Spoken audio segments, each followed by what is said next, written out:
देश की आज़ादी को 78 बरस पूरे हो चुके हैं, लेकिन जब बात जाति के आधार पर अत्याचार की आती है तो लगता है कि कुछ बदला ही नहीं। मध्य प्रदेश में एक दलित शख्स को किडनैप किया गया, बेरहमी से मारा पीटा गया, जंजीरों में बांधा गया, जबरन पेशाब पिलाया गया, सिर्फ इसलिए क्योंकि उसने एक नौकरी करने से मना कर दिया। पूरी कहानी दहला कर रख देगी और सोचने पर भी मजबूर कर देगी कि एक देश, एक समाज के तौर पर हम कहाँ जा रहे हैं। आज इसी पर विस्तार से बात करेंगे, क्योंकि मामला सिर्फ एक नहीं है। हर बार एक ही पैटर्न पर एक ही तरह के अत्याचार की खबरें आती हैं, बस नाम और चेहरे बदल जाते हैं। बस जाति नहीं बदलती, ना पीड़ित की, ना अत्याचारियों की। बात दिल्ली की भी करेंगे, पर क्या ही बात करें, कुछ साफ दिखता ही नहीं। सांस लेने को हवा साफ नहीं है, हवा से खराब है नेताओं की बातें। जहरीली हवा को सेलिब्रेट किया जा रहा है, दोष अपने अलावा सबका बताया जा रहा है। ऐसे में हम बात करेंगे आम लोगों की। वो किसका मुंह ताकें? बारिश का, जो बारिश दिल्ली एनसीआर को ताज़ी सांस दे सकती है। वही बारिश तमिलनाडु, केरल और आंध्र प्रदेश के लिए आपदा बनकर आई है। उसके बारे में जानेंगे बिहार में किस ऐलान से बवाल हो गया है। नमस्ते, मेरा नाम है सरवत और आप देख रहे हैं the Lallantop show. Brought to you by Raj Niwas Premium Elaichi, Saluja Gold and Sensodyne K.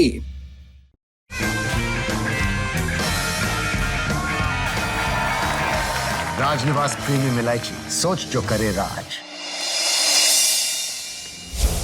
सीधे खबर पर आते हैं। मध्य प्रदेश में एक जिला है भिंड, वहाँ एक छोटा सा गांव है अकुतपुरा, सुरपुरा थाना क्षेत्र में पड़ता है।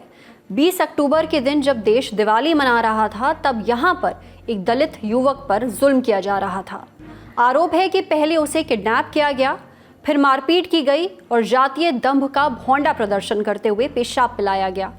ये सब इसलिए क्योंकि पीड़ित ने आरोपी के यहाँ ड्राइवर के तौर पर काम करने से मना कर दिया था। पुलिस का कहना है कि जांच चल रही है। इधर पीड़ित ज्ञान सिंह जाटव का अस्पताल में इलाज चल रहा है। 3 आरोपी गिरफ्तार किए जा चुके हैं। SC/ST एक्ट और BNS की धाराएं लगाई गई हैं। थाना सुरपुरा के अंतर्गत मामला दर्ज हुआ है। इसमें कल बरुआ समाज के लोग थे, जिनके द्वारा एक ज्ञान सिंह जाटव को किडनैप करके उसके साथ मारपीट की गई थी।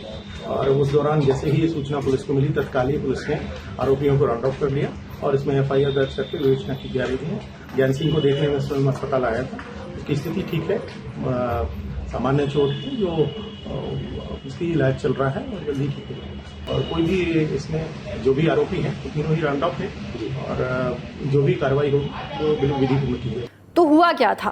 पीड़ित का कहना है कि वो मुख्य आरोपी सोनू बरुआ की गाड़ी चलाया करता था। सोनू बरुआ भिंड के ही दतावली गांव का रहने वाला है।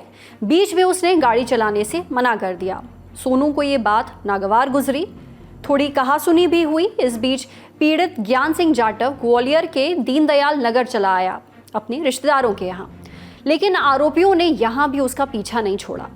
20 अक्टूबर के दिन सोनू बरुआ 2 और आरोपियों आलोक शर्मा और छोटू ओझा के साथ ग्वालियर पहुंचा, सीधे ज्ञान सिंह जाटव के रिश्तेदारों के यहाँ। आरोप है कि पीड़ित को जबरन गाड़ी में बिठाया गया। दीनदयाल नगर से गाड़ी भिंड की ओर चली। ज्ञान सिंह का आरोप है कि इस दौरान उसे बेरहमी से मारा पीटा गया, प्लास्टिक के पाइप से। बीच रास्ते में गाड़ी रोककर उसे जबरन पेशाब पिलाया गया। ये क्रूरता यही नहीं रुकी। गाड़ी जब अकुतपुरा पहुंची तो पीड़ित को जंजीर से बांधा गया, फिर से जबरन पेशाब पिलाया गया, वापस मारपीट की गई। इधर 20 अक्टूबर को ही अत्याचार की खबर गांव में फैल गई। दलित संगठनों ने विरोध जताया, पुलिस ने एक्शन लिया, 3 आरोपियों को गिरफ्तार कर लिया गया। मामले में ताज़ा अपडेट्स दे रहे हैं हमारे साथी पत्रकार। पुलिस ने इस पूरे मामले में तीनों ही आरोपियों को गिरफ्तार कर लिया है। ये पूरा घटनाक्रम ग्वालियर से शुरू हुआ था। ग्वालियर के DD नगर से एक व्यक्ति को, जो ड्राइवरी का काम करता है, उसको भिंड के 3 लोग अगवा करके लाए थे और उसके साथ मारपीट की गई। और जो पीड़ित व्यक्ति है उसने आरोप लगाया है कि मारपीट करने वाले तीनों लोगों ने उसे पेशाब भी पिलाई थी। मारपीट करने के बाद जब वहां से सभी आरोपी भाग गए तो पुलिस को इसकी सूचना मिली और पुलिस मौके पर पहुंची। जो पीड़ित है उसे उपचार के लिए जिला अस्पताल में भर्ती करवाया गया और पुलिस ने तत्काल प्रभाव से कार्रवाई करते हुए तीनों आरोपी सोनू बरुआ, आलोक शर्मा और छोटू को गिरफ्तार कर लिया।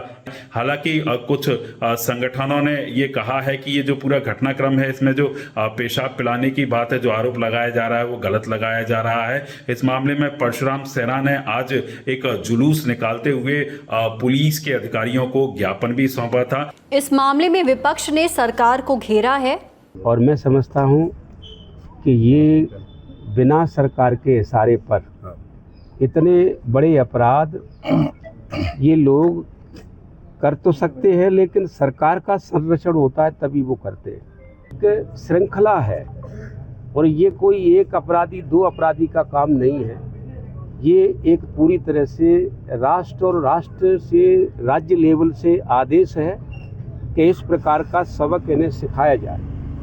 सरकार की तरफ से भी जवाब आया है। मेरे कुछ कहने की आवश्यकता इसलिए नहीं है कि पुलिस जांच कर रही है और जिन लोगों को उन्होंने नाम बताए हैं वो सारे के सारे जेल पहुंच चुके हैं। वो पुलिस कानून व्यवस्था के अंतर्गत सारा मामला है और उसके बाद पुलिस अपनी जांच करेगी। जो भी रिपोर्ट आएगी वो सबके ऊपर। क्या बताया पीड़ित ने बताया कि जो भी बताया उन्होंने कि मेरे को मारा भी और मारने के बाद हमको किडनैप किया, जो किडनैप करके वहां से ग्वालियर से जो भी लेके आए और पुलिस ने छुड़ाया, ऐसा करके बात बताया। पेशाब पिलाने की भी बात उन्होंने बताया है। खबरें ये भी हैं कि आरोपियों के सपोर्ट में रैलियां निकाली जा रही हैं। बात यह है कि मध्य प्रदेश से लगातार जातिगत अत्याचार की खबरें आ रही हैं। मसलन इन मामलों पर नजर डालिए। इसी महीने मध्य प्रदेश के कटनी जिले में एक दलित युवक राजकुमार चौधरी के साथ मारपीट की गई। जाति के आधार पर अपमानित किया गया। आरोप लगा गांव के प्रधान रामानुज पांडे के बेटे पवन पांडे और 3 अन्य लोगों पर। बात सिर्फ इतनी थी कि राजकुमार ने अपने खेत के पास अवैध खुदाई का विरोध किया था। आरोपियों ने राजकुमार को बुरी तरह पीटा, उनके ऊपर पेशाब किया गया। राजकुमार चौधरी के सिर में गंभीर चोटें आईं। 3 दिन तक अस्पताल में रहना पड़ा। आरोपी यही नहीं रुके, धमकी भी दी कि अगर पुलिस को बताया तो जान से मार देंगे। इसी साल जून में एक दलित परिवार के साथ मारपीट की गई। विदिशा जिले के नारायणपुरा गांव में दलित परिवार अपनी जमीन पर सोयाबीन की बुआई कर रहा था। आरोपियों ने बीज छीन लिए। जब विरोध किया तो दलित परिवार के सदस्यों के साथ बदसलूकी की, महिलाओं और बच्चों को भी पीटा। जून 2024 में एक दलित सरपंच को मुरैना जिले में पेड़ से बांधकर पीटा गया। आरोप लगा गांव के कथित उच्च जाति के लोगों पर। दलित सरपंच कुछ ऐसी सरकारी नीतियां लागू कर रहे थे जिससे हाशिए पर मौजूद लोगों की हिस्सेदारी बढ़ रही थी। यही बात आरोपियों को पसंद नहीं आ रही थी। आरोपियों ने पहले सरपंच को धमकियां दी, गांव छोड़ने को कहा। जब सरपंच ने विरोध जताया तो झुंड बनाकर उनके साथ बदसलूकी की गई। जाति के आधार पर अपमान किया गया। इन सब से इतर मध्य प्रदेश के जिस मामले ने पूरे देश को स्तब्ध किया, जिसकी खबरें अंतर्राष्ट्रीय मीडिया संस्थानों में छपी, वो रहा जुलाई 2023 का सीधी पेशाब कांड। एक वीडियो सामने आया था जिसमें दशमत रावत नाम के एक आदिवासी युवक के साथ जाहिलियत की सारी हदें पार कर दी गई। बीजेपी से जुड़े प्रवेश शुक्ला ने दशमत के ऊपर पेशाब किया। बाद में शुक्ला की गिरफ्तारी हुई। SC/ST एक्ट के साथ राष्ट्रीय सुरक्षा कानून की भी धाराएं लगाई गई।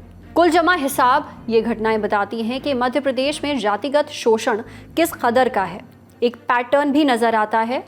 जब जब हाशिए पर मौजूद लोग अपने लिए आवाज़ उठाते हैं, अपनी एग्जिस्टेंस को पूरी मजबूती के साथ सामने रखते हैं, तब जाति का दंभ पालने वालों के पेट में मरोड़ उठने लगती है। उन्हें ये बेसिक सी बात समझ में नहीं आती कि किसी भी जाति या धर्म का होने से पहले कोई इंसान सिर्फ और सिर्फ इंसान होता है और इंसान मात्र होने से ही वो मानवीय गरिमा के साथ रहना डिजर्व करता है। भारत जैसे देश में तो ये बात समझना और ज़रूरी है, जहां हजारों बरसों का जातिगत शोषण का इतिहास है। मध्य प्रदेश के मामले में एक नज़र NCRB के डेटा पर भी डालना ज़रूरी हो जाता है, जो बताता है कि जब बात जाति आधारित अपराधों की आती है तो मध्य प्रदेश लगातार टॉप 3 में रहता है। मसलन साल 2020 में SC/ST एक्ट के तहत राज्य में करीब 9,300 मामले दर्ज किए गए।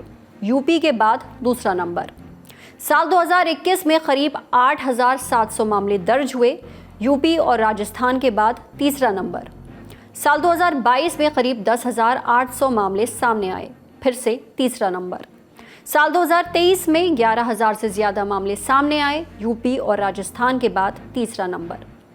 यहाँ पे बात ध्यान रखनी है कि ये कंबाइंड नंबर हैं। कई बार सिर्फ दलितों के ऊपर अत्याचार के मामले में और कई बार सिर्फ आदिवासियों के ऊपर अत्याचार के मामले में मध्य प्रदेश टॉप पर रहा है।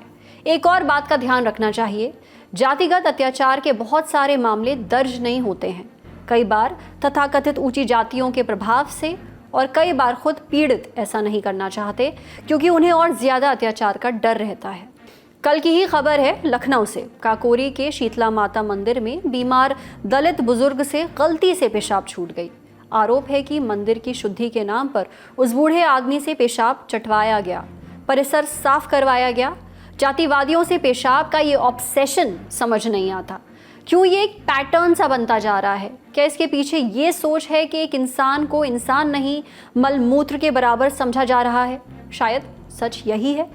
बाबा साहब अंबेडकर कहते थे कि जब तक सामाजिक बराबरी हासिल नहीं की जाती तब तक और किसी भी तरह की आज़ादी का कोई मतलब नहीं है। जाति एक धारणा है, स्टेट ऑफ माइंड है। जाति का विनाश एक ऐसा सुधार है जो लोगों के मन में होना चाहिए। ज़रूरत है कि बाबा साहब के इस विचार पर गंभीरता से मंथन किया जाए, क्योंकि अगर एक देश के तौर पर भारत को आगे बढ़ना है तो पहले खुद के भीतर आगे बढ़ना होगा। शोषण की सारी दीवारें तोड़नी होंगी। अब बढ़ते हैं दूसरी बड़ी खबर की ओर। भारत का सबसे भरोसेमंद सलूजा गोल्ड TMT बार, मजबूती सब कुछ है। पिछले जो सरकारों के दौरान दिवाली वाले दिन का जो डाटा था और अगले दिन का डाटा था, हमारे कार्यकाल में वो डाटा कम हुआ है, बढ़ा नहीं है, कतई नहीं बढ़ा है। दिल्ली के लिए लगातार तो ये कुछ नया नहीं है, जो है ये जो चल रहा था उसी पैटर्न पे है, परंतु पहले से कम है। जबकि लोगों ने खूब दीपावली भी मनाई, सारे काम किए। दिल्ली की सीएम रेखा गुप्ता ने कहा, पिछली सरकारों के मुकाबले इस दफा दिवाली पर प्रदूषण कम था, लेकिन सरकारी आंकड़ों के हवाले से छपी मीडिया रिपोर्ट कुछ और तस्वीर बयान कर रही है। आपकी स्क्रीन पर 2 स्क्रीनशॉट्स हैं, दोनों में ANI की खबर है। सरकारी एजेंसी CPCB का आंकड़ा है।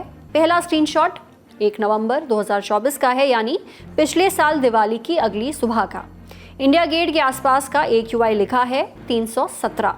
वहीं दूसरा स्क्रीनशॉट 21 अक्टूबर 2025 का है, यानी इस बार की दिवाली की अगली सुबह। जगह वही है, लेकिन इस बार AQI है 342। जैसा कि हमने कल के ललन टॉप शो में बताया था, AQI यानी एयर क्वालिटी इंडेक्स प्रदूषण नापने का एक पैरामीटर होता है। हवा में पॉल्यूटेंट्स की मात्रा जितनी ज़्यादा होती है, AQI उतना ज़्यादा होता है।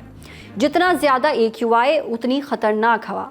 मीडिया रिपोर्ट बता रही हैं कि पिछले 3 सालों की तुलना में इस दफ़ा दिवाली की हवा ज़्यादा ख़राब थी। इंडियन एक्सप्रेस ने CPCB के ही आंकड़ों के सहारे बताया कि पिछले साल दिवाली के दिन दिल्ली का AQI 328 था, जो इस दफ़ा 345 हो गया।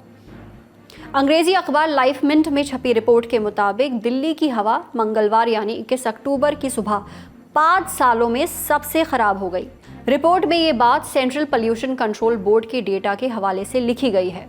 बताया गया है कि दिवाली के बाद PM 2.5 का औसत दिवाली से पहले के स्तर से 212% ज़्यादा है। AQI नापने वाली अंतर्राष्ट्रीय एजेंसियों के आंकड़े तो दिवाली के दिन दिल्ली का AQI 1000 के पार बता रहे हैं। हम उससे इतर केवल सरकार की ही एजेंसी के आंकड़े देखें तो तस्वीर कहीं से भी सुखद नहीं है।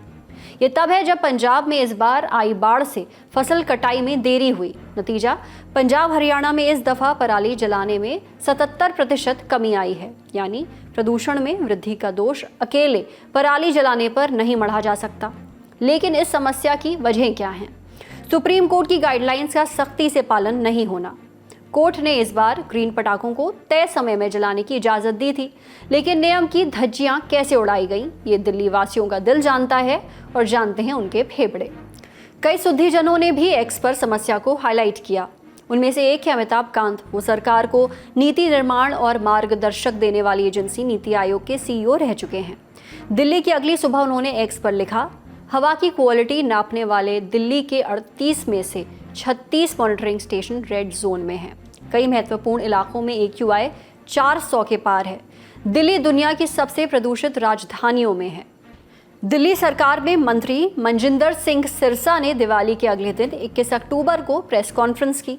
आंकड़ों के साथ बोले, इस दफा AQI में मामूली वृद्धि हुई है। दिल्ली सरकार के नुमाइंदे और सोशल मीडिया पर ट्रोल आर्मी ये जताने की कोशिश कर रही है कि इस बार चीज़ें पहले से ठीक हैं। उनकी बात सच मान भी लें तो भी चिंता तो जग जाहिर है। कम होकर भी कितना कम, कितना स्मॉग इंसानों के लिए गुड स्मॉग होता है। सवाल यही है कि दिल्ली वासियों को जहर क्यों पीना पड़ रहा है। दिवाली 2025 में दिल्ली के प्रदूषण का हाल WHO की लिमिट से 100 गुना ज़्यादा बढ़ गया है। तो समाधान क्या है? कब वो दिन आएगा जब दिवाली की अगली सुबह दिल्ली वासियों को आंखों में जलन महसूस नहीं होगी? वो दिन कब आएगा जब दिवाली की अगली सुबह दिल्ली के लोगों को मास्क लगाने की चिंता नहीं करनी होगी? क्या इस धुएं वाली रात की कोई सुबह होगी? क्या आर्टिफिशियल रेन से समाधान निकल जाएगा? पिछली सरकारों ने ऑड इवन का मॉडल भी लागू करके देख लिया, अंतर कुछ नहीं पड़ा। सल्यूशन क्या होगा ये सरकारें तय करें। जनता के लिए वादों को केवल घोषणा पत्र तक सीमित ना रखें। साफ हवा भारत के हर नागरिक का मूलभूत अधिकार है, वो उसे मिले। इसी उम्मीद के साथ बढ़ते हैं सुर्खियों पर। अभी लेके आए सेंसोडेंट के टूथ का करंट गॉन तो लाइफ का करंट ऑन। पहली सुर्खी बिहार से है। नेता विपक्ष तेजस्वी यादव ने चुनावी ऐलान किए। बोले, सरकार बनने के बाद वो जीविका दीदियों को 30,000 वेतन और सरकारी कर्मचारी का दर्जा देंगे। उन सभी जीविका दीदियों की बात को सुनकर के हम लोगों ने राय मशवरा करके, अध्ययन करके, साइंटिफिक तौर पर हम लोगों ने निर्णय लिया है कि जितनी जीविका CM दीदियां हैं यानी कम्युनिटी मोबिलाइजर्स हैं, उन सभी CM दीदियों को स्थायी कर उन्हें सरकारी कर्मचारी का दर्जा देकर उनके वेतन को 30,000 प्रति माह हम लोग करेंगे। बिहार सरकार की जीविका योजना से जुड़ी महिलाओं को जीविका दीदी कहा जाता है। योजना साल 2006 में शुरू हुई थी। विश्व बैंक के सहयोग से चलाई जाती है। मकसद है महिलाओं को आर्थिक रूप से आत्मनिर्भर बनाना। आंकड़ों के मुताबिक करीब 1.4 करोड़ महिलाएं योजना से जुड़ चुकी हैं।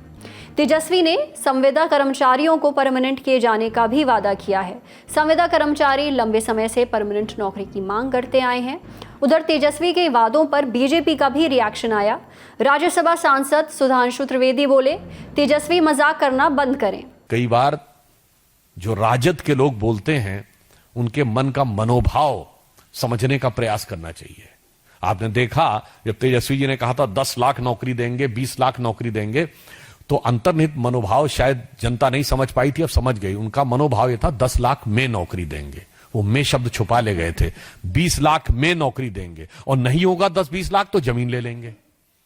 अब आपने देखा अगर उन्होंने कहा कि हर घर को नौकरी देंगे, आप समझ नहीं पा रहे हैं। इसका अर्थ हो गया जिस घर में सरकारी नौकरी लेनी होगी जमीन तो पहले ली जा चुकी है, अब घर बार भी बेच देना पड़ेगा। मतलब भाव ये हो गया सरकारी नौकरी के बदले में घर ले लेंगे। अभी तक तो जमीन ली थी। इंडिया के साथ ही चिराग पासवान भी कुछ कहते नजर आए, उन्हें भी सुने। आप लोग क्या कर रहे हैं? अपनी महत्वाकांक्षाओं के लिए रोटी के हिस्से पे हिस्से किए जा रहे हैं। इसको इतना हिस्सा, इसको उतना हिस्सा। वही हम लोग एकजुटता के साथ आज हम लोग तमाम इंडिया के नेता गए हैं प्रचार के लिए। क्या कर रहे हैं ये लोग? प्रेस कॉन्फ्रेंस कर रहे हैं। मुख्यमंत्री बनेंगे तो ऐसा करेंगे, मुख्यमंत्री बनेंगे तो अरे भैया तुम गठबंधन तो संभाल नहीं पा रहे और बात कर रहे हो तुम बिहार संभालने की। उधर महागठबंधन में अभी भी चीजें पूरी तरह से ठीक नहीं हुई हैं। सीटों की तनातनी चल ही रही थी कि अब संयुक्त घोषणा पत्र जारी करने पर रार ठनी हुई है। मसले सुलझाने के लिए कांग्रेस ने अपने अनुभवी नेता और राजस्थान के पूर्व CM अशोक गहलोत को पटना भेजा। उन्होंने तेजस्वी यादव और लालू यादव से मुलाकात की। मुलाकात के बाद बोले, कल एक प्रेस कॉन्फ्रेंस होगी और सब कुछ क्लियर हो जाएगा। गठबंधन का क्या होगा, ऐसी स्थिति है नहीं। तमाम काम बहुत स्मूथली चल रहे हैं। आपको खुद को महसूस होगा 1-2 दिन के अंदर जो भी कंफ्यूजन है तमाम सब स्पष्ट हो जाएंगे। दूसरी सुर्खी दक्षिण भारत से है। भारी बारिश से तमिलनाडु, केरल और आंध्र प्रदेश के कई इलाकों में जनजीवन अस्त व्यस्त हो चुका है। चेन्नई में स्कूलों में छुट्टियां कर दी गई हैं। मौसम विभाग ने अलर्ट जारी किया है। विभाग का कहना है कि बारिश का ये सिलसिला अगले 24 घंटों तक जारी रह सकता है। अगले कुछ दिनों तक तूफान की भी आशंका है। प्रशासन ने मछुआरों और स्थानीय लोगों को सतर्क रहने को कहा है। तमिलनाडु के मुख्यमंत्री एम के स्टालिन ने एहतियाती उपायों का जायजा लिया। केरल, आंध्र प्रदेश, पुडुचेरी में भी बारिश जारी है। पुडुचेरी और कराईकल में स्कूल कॉलेज बंद हैं। आंध्र प्रदेश के नेल्लोर जिले में प्रशासन अलर्ट पर है। स्कूल में छुट्टी कर दी गई है। आज का ललन टॉप शो यहीं तक। अपना और अपनों का ख्याल रखिए। देखते रहिए ललन टॉप। शुक्रिया।